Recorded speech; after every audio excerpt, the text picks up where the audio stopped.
Guys எல்லாருக்கும் வணக்கம். இந்த வீடியோவில் நம்ம பார்க்க போகிறது என்னென்னா, தமிழ்நாடு மின்சார வாரியத்தில் கிட்டத்தட்ட எல்லாத்தையுமே டிஜிட்டல் மின்னணு மயமாக கொண்டு வந்துட்டாங்க.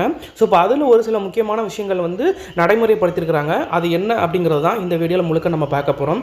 என்ன அப்படின்னா, புதிய மின் இணைப்புகள் ஒப்புதல் செயல்முறையை சீரமைக்க முயற்சிக்கிறதுக்கு சென்னை, கோயம்புத்தூர் போன்ற நகரங்களில் இபி மையங்களில் மொபைல் செயலியை மின்சார வாரியம் அறிமுகப்படுத்தியிருக்குது. இது மாதிரியான ஏற்கனவே நிறைய செயலிகள் மின்சார வாரியத்தில் இருக்குது.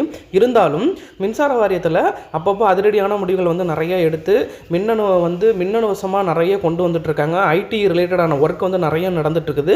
அந்த வகையில் புதிய செயலி ஒன்று அறிமுகப்படுத்தியிருக்கிறாங்க. அந்த செயலியில் நிறைய விஷயங்கள் பேசியிருக்கிறாங்க. அதன்படி டான்ஜெட் அமைப்பை 3ஆக பிரிக்கிறதுக்கு பரிந்துரை பண்ணியிருக்கிறாங்க. மின்சார வாரியத்தின் கடன் 1.25 லட்சம் கோடி ரூபாயாக இருக்குது. தற்போதைக்கு வெளியாகியுள்ள அந்த பரிந்துரை அறிக்கை இந்த கடன் நிலைமையை நிர்வகிப்பதை நோக்கமாக கொண்டிருக்கிறது அப்படின்னு சொல்லியிருக்கிறாங்க. ஸோ இந்த கடன் சுமையை தமிழக மின்சார